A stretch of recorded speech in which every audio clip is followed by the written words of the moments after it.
Efficiency क्या होती है? एफिशिएंसी इसे कहते हैं उर्दू में, हाँ बोलो बोलो बोलो, शोखी। चलो ठीक है, हाँ जी आप बताएं जरा। कहते हैं एफिशिएंसी ना मार, मतलब क्या मतलब है उससे? शोखिया ना, हाँ जी। और डैशन हमारा भी एफिशिएंसी में, हाँ जी। डैशन डैश में बड़ा कुछ आ सकता है, शोखी। अच्छा बच्चे बात सुने, एक बंदा, ये जो तुम कह एफिशिएंसी ना मार्क, उसका मतलब ये होता है कि हमें अपने आप को बढ़ाना जाहिर कर, ये ना कि मैंने बड़ा काम करता हूं, इसे कहते हैं एफिशिएंसी। ये शौकी नहीं है। कारकर्दगी, कार कहते हैं काम को, गर्दगी कार, कि मैं काम करूं, मैं बड़ी चीज हूं, कारकर्दगी। बच्चे बात गौर से सुन, पीछे वाली स्लाइड पे चलते हैं। इंजन को आपने फ्यूल दिया, केमिकल एनर्जी दी, इंजन कितना अच्छा है अगर आप जो उसे इनपुट दे रहे हैं वो सारे के सारे इनपुट को किसमें चेंज कर दे, आपके काम की एनर्जी में चेंज कर दे। इसे कहते हैं आइडियल सिस्टम। ऐसा सिस्टम जिसमें एनर्जी लॉसेस क्या होते हैं, ना उसमें हीट बने और ना उसमें साउंड प्रोड्यूस, सारी इनपुट एनर्जी किसमें चली जाए, आउटपुट एनर्जी। समझ आया? ऐसे सिस्टम को हम कहते हैं आइडियल सिस्टम। नहीं समझ रहे? A system in which input energy is equal to output energy, पहली डेफिनेशन याद रखना। लेकिन ड्यू टू द फ्रिक्शन ऐसा हो नहीं सकता। आप इंजन में अगर 500 रुपए का पेट्रोल डालते हैं तो पेट्रोल के बॉन्ड्स में जितनी केमिकल एनर्जी होती है वो सारी की सारी काइनेटिक एनर्जी में चेंज नहीं होती। तो फिर कुछ हिस्सा तो चेंज हो जाता है, बाकी किधर जाता है? हीट की शक्ल में और आवाज की शक्ल में जाया। ठीक है? नहीं ठीक? समझ आया? अब अगर एक सिस्टम की इनपुट, ये रेशियो है, रेशियो मैथमेटिकली भी कैलकुलेट करें, किसी को बात समझ नहीं आई तो एफिशिएंसी एक ऐसा नंबर, सुन रहे हो जी? एफिशिएंसी क्या एक नंबर है जो आपको ये बताएगा कि आपकी इनपुट एनर्जी का कितना हिस्सा, क्या बोला मैं, कितना हिस्सा आपके यूजफुल वर्क में लग गया। बात समझ आया? एक बताया मैं जी बड़ा ईमानदार हूं जी, मैं तो बस आपका 1 रुपया भी नहीं कहूंगा, मैं तो जू का तू सारे पैसे आपके लगा। तो एफिशिएंसी एक ऐसा नंबर है जो आपको ये बता रहा है कि जी जनाब, अब आप कहेंगे कौन सा सिस्टम बेस्ट है, तो आपके लिए तो वही बेस्ट होगा जो आपसे पैसे लेके जाए और आपको चीज ज्यादा से ज्यादा ला के दे। तो हमने कहा चलो ठीक है, हम ये देखते हैं अब वो कौन सा इंजन है जिसमें फ्रिक्शनल लॉसेस क्या बहुत कम, वो खाए तो सही, ठीक है खाए, लेकिन ज्यादा ना खाए, आउटपुट में ज्यादा दे। क्लियर हुआ? तो फिर वो इंजन जिसकी एफिशिएंसी ज्यादा होगी वो आपकी इनपुट एनर्जी की ज्यादा से ज्यादा मिकदार को आपके यूजफुल वर्क मतलब टायर को घुमाने पे लगाएगा। समझ आया नहीं है? तो वो इंजन बेस्ट होगा। तो एफिशिएंसी आपको ये बताएगी कि कितनी एनर्जी यूजफुल वर्क में लग गई, जो बाकी होगी वो किधर गई, वेस्ट। और ये भी बताएगी कि कितनी एनर्जी वेस्ट हो गई। किसी की बात नहीं समझ आई? पूछो भाई, पूछो, पूछते ही नहीं। इनपुट एनर्जी क्या होती है? The energy given to the system for doing work is called input energy. Output energy क्या होती है? The energy which is converted into useful product. Useful energy वो एनर्जी जो हमारे काम पे लग जाती है वो आउटपुट है, और जो जाया हो जाती है वो waste energy. How to get work done from a machine, किस तरह काम हासिल किया जाए फ्रॉम ए मशीन। तो we provide some form of, हम कुछ ना कुछ देते हैं ना, पंखे को बिजली दे रहे हो, गाड़ी को पेट्रोल दे रहे हो, तो we provide some form of energy to a machine, हम एनर्जी की कोई ना कोई शक्ल तो इन मशीन को देते हैं, नहीं देते, देते हैं। दिस इज नेसेसरी, ये जरूरी होता है for the machine to work. अगर आप गाड़ी में पेट्रोल नहीं डालेंगे तो गाड़ी नहीं चलेगी, तो this is necessary, some form of energy is necessary for the machine, तो this is necessary for the machine to work, machine काम करे। Human machine also needs energy, इंसानी मशीन को भी किसकी जरूरत होती है? टू डू, करने के लिए, ए वैरायटी ऑफ वर्क, वर्क की बहुत सारी इकसाम को सर अंजाम देने के लिए। वी टेक फूड, हम खुद खाते हैं खाना, टू फुलफिल, पूरा करने के लिए, द एनर्जी नीड्स, तवानाई की जरूरियात को, ऑफ अवर बॉडी, अपने जिस्म की। We give some form of energy to machine, हम भी फिर एनर्जी को, मशीन को एनर्जी की कोई एक शक्ल देते हैं एज इनपुट, बतौर इनपुट, ठीक है। टू गेट यूजफुल वर्क, क्या करने के लिए? मुफीद काम लेने, डन बाय डन, उनसे, एज आउटपुट, बतौर किसके? आउटपुट के। फॉर एग्जाम्पल इलेक्ट्रिकल मोटर जो है उसने क्या करना होता है? पानी चढ़ाना होता है, ऐसा ही है या नहीं? आप उसे बिजली देते हैं, वो पानी को उठाती है, ऊपर पहुंचा देती है, लेकिन जितनी आपने बिजली दी का उतने ही पानी को उसने ऊपर पहुंचाया, ऐसा नहीं होता। ड्यू टू फ्रिक्शनल लॉसेस कुछ एनर्जी को वेस्ट कर देती है। क्लियर हुआ? तो फॉर एग्जाम्पल इलेक्ट्रिकल मोटर्स में भी used to pump water, to blow air, हवा चलाने के लिए, ये मोटर है, पंखे मोटर है, क्लियर है, हवा चलाने के लिए। टू वॉश क्लोथ्स, कपड़े साफ करने के लिए, धोने के लिए। टू ड्रिल होल्स, ये भी एक मोटर है, सुन रहे हो, सुराख करने के लिए, एटसेट्रा वगैरह वगैरह। For that they use electrical energy, और इन तमाम कामों के लिए वो बिजली इस्तेमाल करती है। How good A machine is, अब गौर से सुनो, सारी बहस करना छोड़। हाउ गुड मतलब हाउ गुड का मतलब बताओ, कितनी अच्छी है एक मशीन, ठीक है। Depends how much output we obtain, ये इन्हिसार करता है उस फायदे पे, उस आउटपुट पे, उस फल पे। सुन रहे हो? वी ऑब्टेन फ्रॉम इट, जो हम उससे हासिल करते हैं, बाय गिविंग सर्टेन इनपुट, उसको एक खास इनपुट देख। कितना आउटपुट हमें देगी? क्या इनपुट के बराबर होगा? आइडियल में तो हो सकता है ना बच्चे।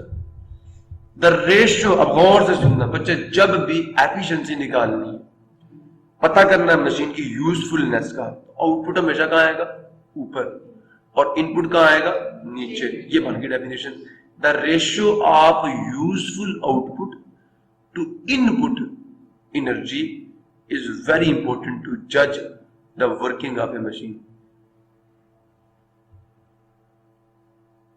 जो मशीन ने की है उसकी, और जो इनपुट एनर्जी आपने उसको दी है, जो उन दोनों की रेशियो है। रेशियो का मतलब पता या नहीं पता? और रेशियो क्या होती है? नहीं पता? सुन लो, a mathematical tool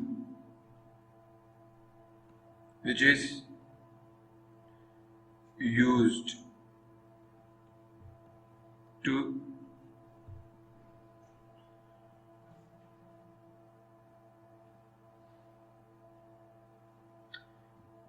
to compare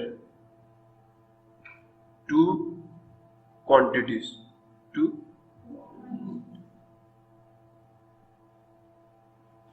of same time, एक ही नस्ल की दो मिकदारों का मुवाजना करने के लिए, मुकाबला करने के लिए इस्तेमाल होता है। मैथमेटिकल टूल एक हिसाबी आला विच इज यूज, जो इस्तेमाल होता है टू कंपेयर, मुकाबला करने के लिए, टू क्वांटिटीज, दो मिकदारों का, ऑफ सेम टाइप, एक ही किस्म की, एंड शो, और जाहिर करने के लिए, which quantity is smaller ठीक है, and which quantity is greater.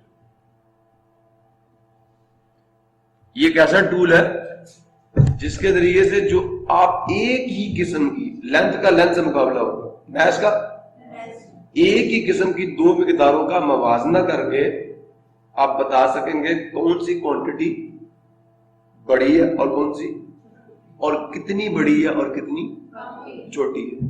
समझ आ गया? गुड। अब सुनते जाएं फिर।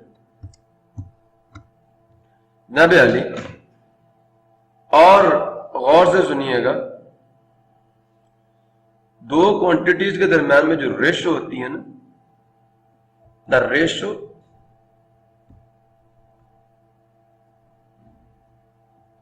बिटवीन टू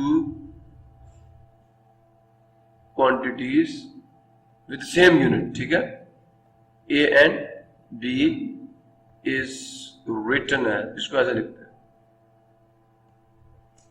ए रेशो बी और ए डिवाइडेड बाय बी, और सुन रहे, और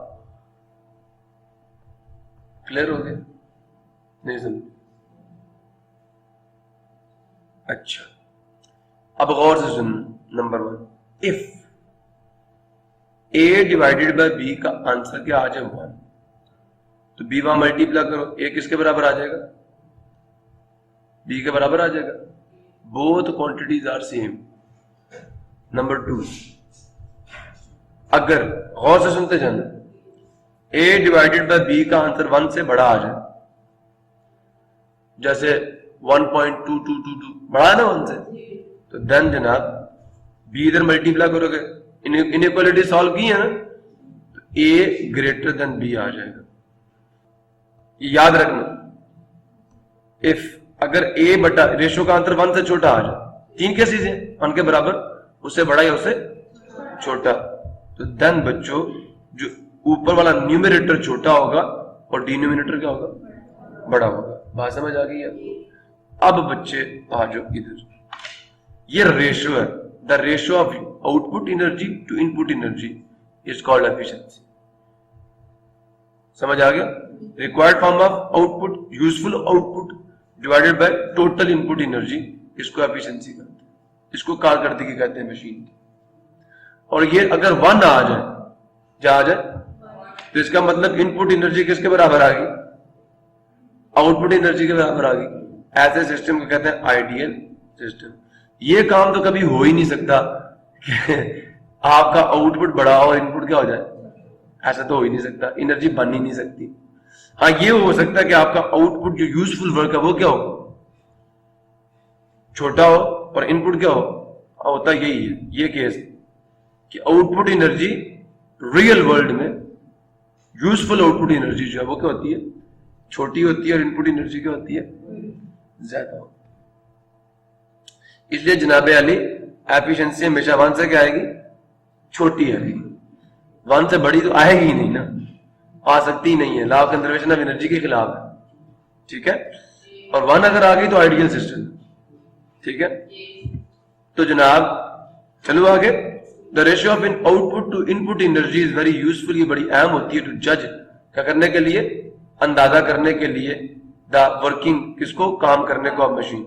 it is called efficiency of the machine defined as, इसे हम मशीन की एफिशिएंसी करते हैं, उसकी डेफिनेशन ये है, efficiency of the system is the ratio, तो दा से शुरू कर सकते हो, the ratio required form of energy obtained from A system, जो आपकी मतलूबा एनर्जी आपको सिस्टम से चाहिए एज आउटपुट, बतौर आउटपुट के, तो total energy given to it as input, ठीक है। The ratio of the output energy to input energy, output energy to is called what is called the efficiency.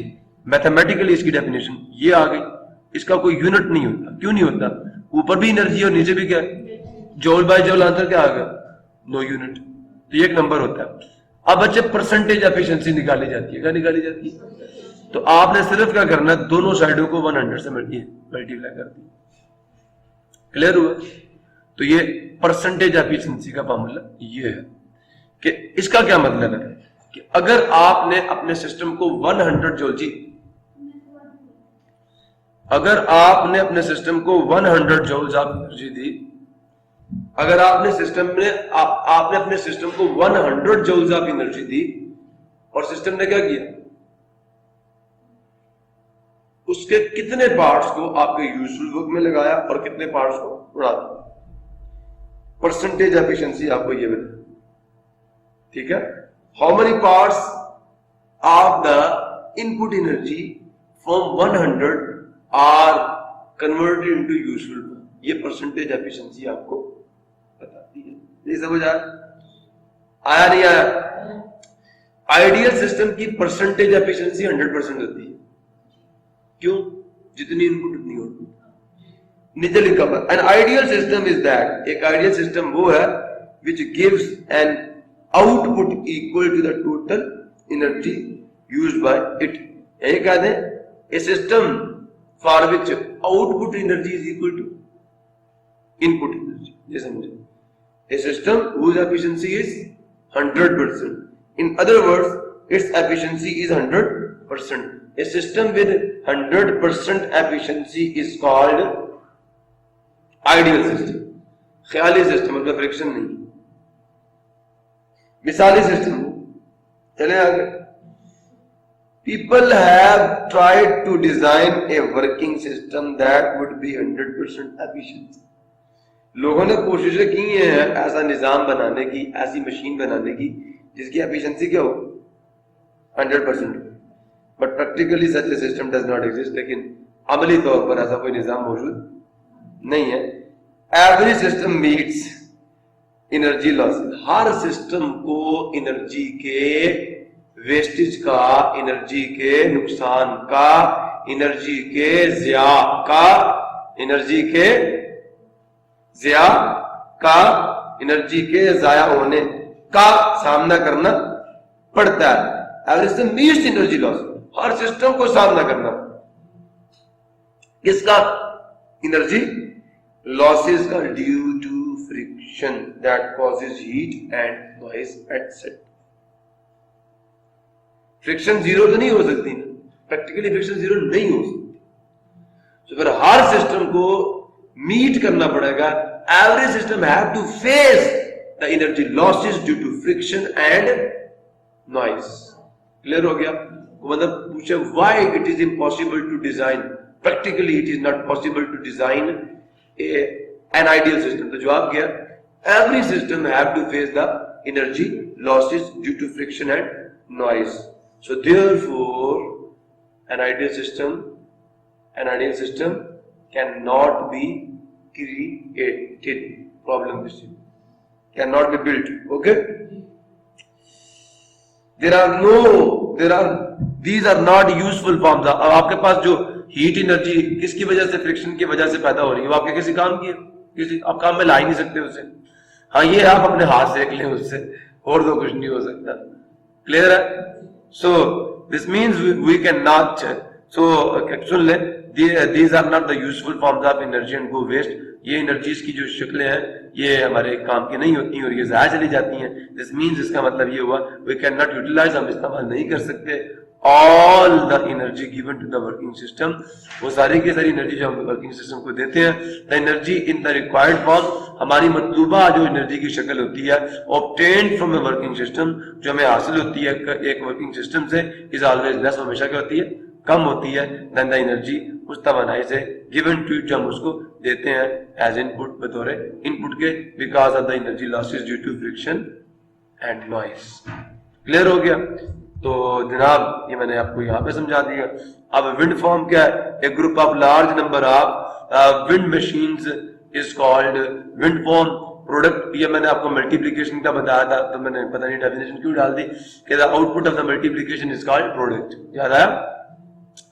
Source of electrical energy, those devices which are used to convert the non electrical energy, ठीक है, non electrical form of energy into electrical form of energy are called the sources of electricity और electrical energy. वो सारी की सारी मशीनें जो बच्चे हम लोग इस्तेमाल करते हैं non electrical form of energy को इलेक्ट्रिकल फॉर्म ऑफ एनर्जी में कन्वर्ट करने के लिए। जैसे आपका सोलर सेल है, तो ये क्या सोर्स ऑफ इलेक्ट्रिसिटी है, आपका जनरेटर है सोर्स ऑफ इलेक्ट्रिसिटी है, आपकी बैटरी है सोर्स ऑफ इलेक्ट्रिसिटी है। सोलर सेल आपको याद है, device that is used to convert the sunlight energy into electrical energy is called the solar cell. Problem किसी को? नो। सोलर पैनल्स क्या होते हैं? A panel which is formed by winding up a large number of solar cells together is called the solar panel. Uses क्या है? Solar panels are used in calculators, watches and toys. Okay. Solar cells are used to provide the power to the telephone booths, lighthouses, satellites and scientific research centers.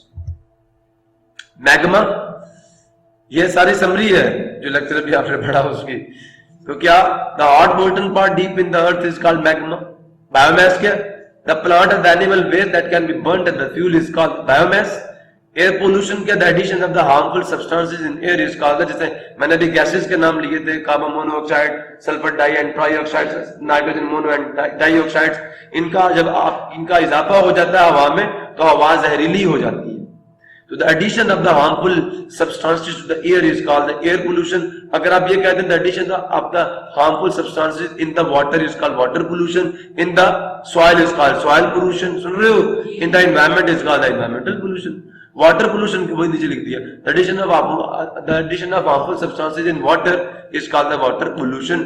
Efficiency क्या? The ratio of output to input energy in a system is called efficiency. सादा सी definition है। Formula क्या है इसका? Efficiency is equal to output form of energy divided by input form of energy, या percentage efficiency क्या होती है? Output energy divided by input energy time 100 is called percentage efficiency. जनाब आगे वाले टॉपिक का भी जल्दी से पहले ही समरी सुन लें भाई साहब। पावर, जिसको उर्दू में ताकत कहते हैं, आइंदा से अल्फाज दिमाग में रखना। फोर्स को कुव्वत कहते हैं। क्या हुआ? कुव्वत, फोर्स अंग्रेजी में। शायद सुन रहा पता? कुव्वत को फोर्स। और मेरी गल सुन ला बाजी, गल सुन। दूसरा, एनर्जी को तवानाई कहते हैं। ये ना कहना जिस तवे पे नाइट बैठ जाए वो तवानाई होती, नहीं समझ आता, कुछ और ही साइंस बनाई हुई है। तो एनर्जी तवानाई होती है, पावर को ताकत कहते हैं, पावर को ताकत कहते हैं। कहते हैं इसमें बड़ी ताकत है। इसका मतलब पता क्या है? अब गौर से सुनना बच्चे, स्पीड बता क्या होती है?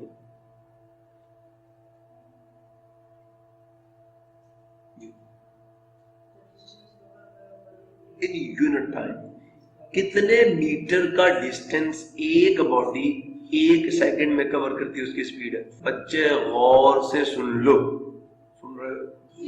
एक बॉडी एक सेकंड में यूनिट टाइम में कितने joules energy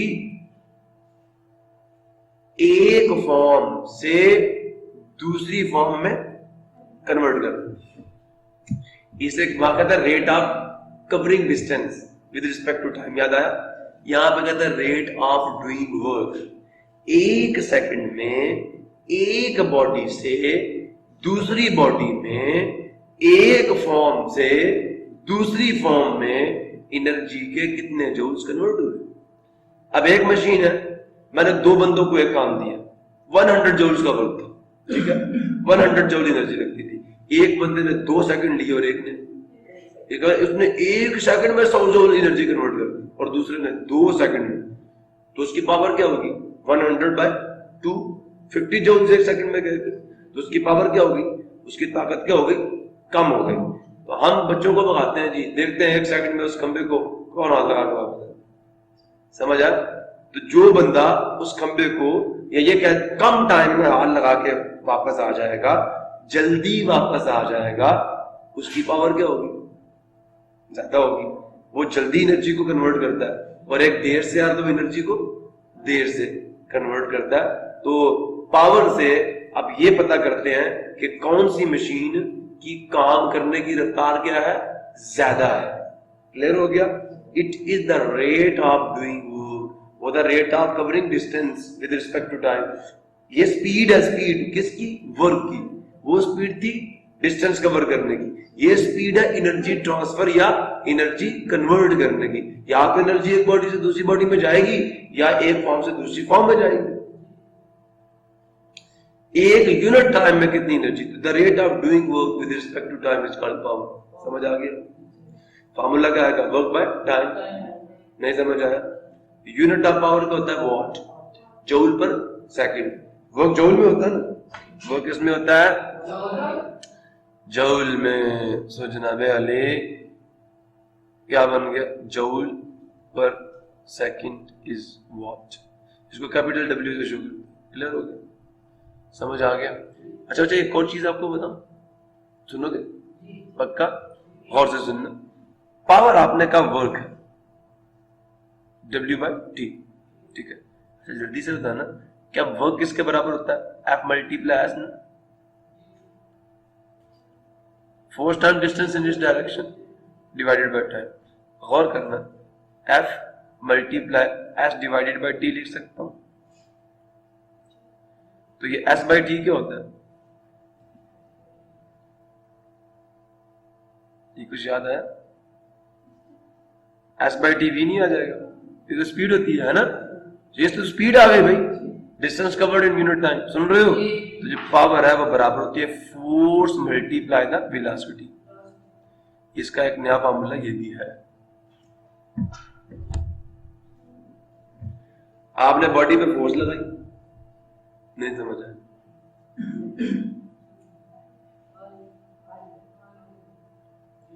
time is velocity, ये उसका क्या हो जाएगा? उसकी पावर आपको मिल जाएगी।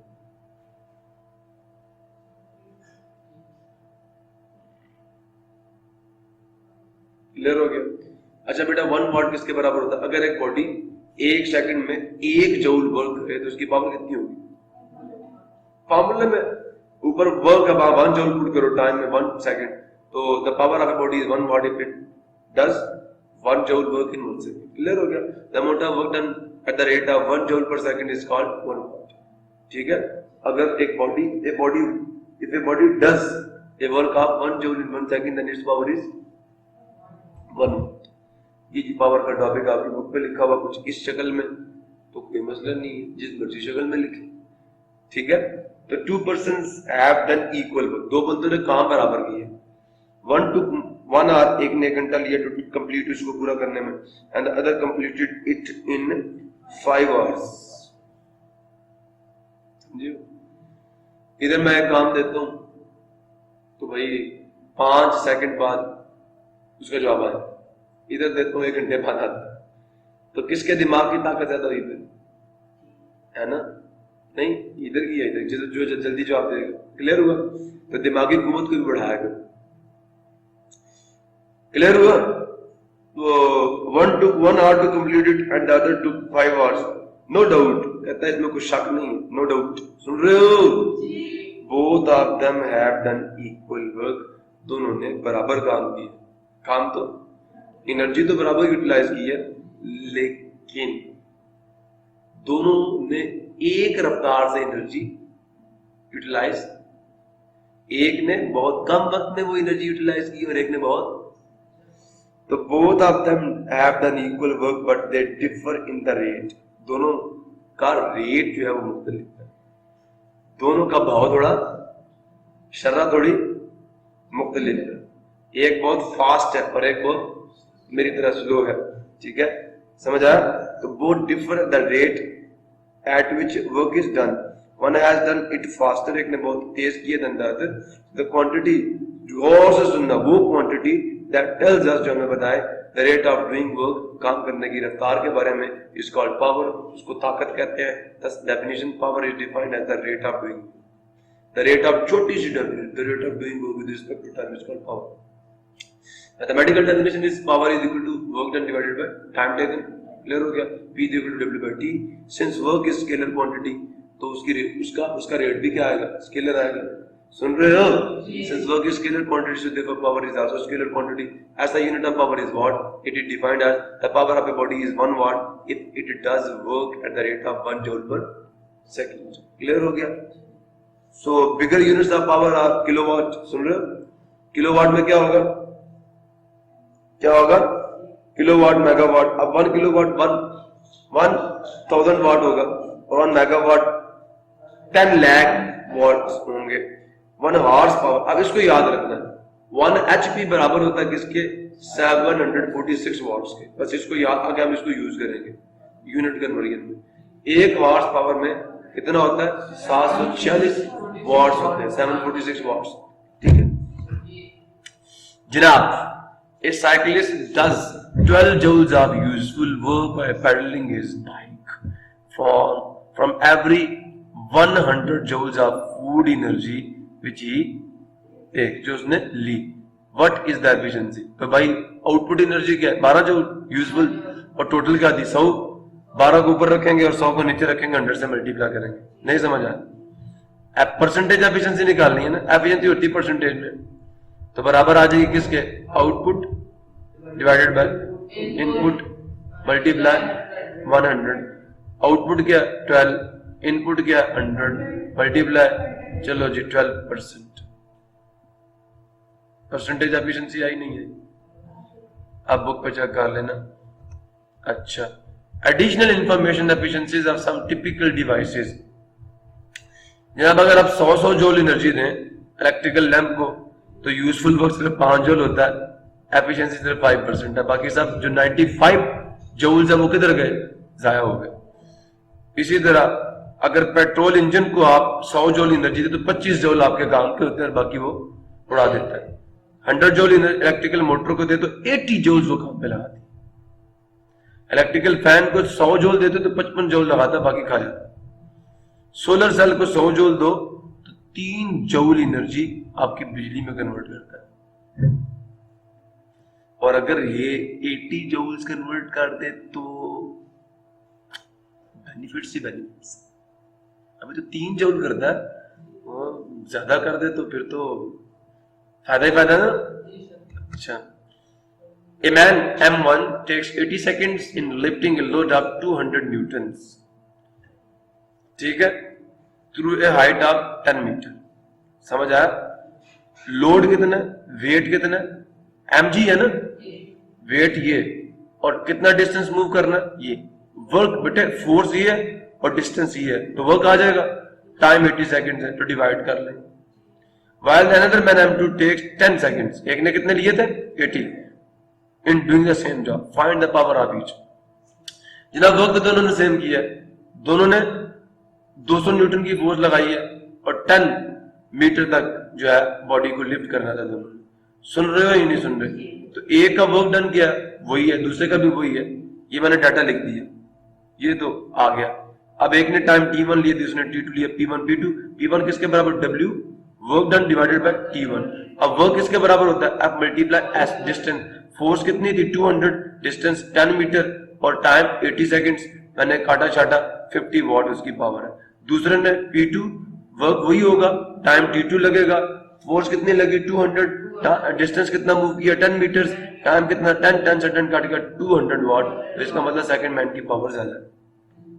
क्लियर हुआ? Calculate the power of a pump which can lift 7 kg of water, 70 kg of water through a vertical, सुन रहे हो, पानी उसने उठाना है through a vertical height of 16 metre, 16 metre की बुलंदी तक। अब उसको ये पानी उठाने के लिए इस पानी पे कितनी फोर्स लगानी पड़ेगी, इसके वेट के बराबर।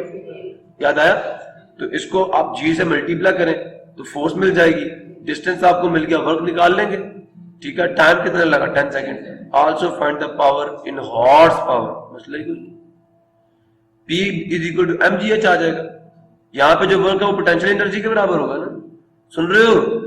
तो जो वर्क है वो बराबर होता है F मल्टीप्लाई S।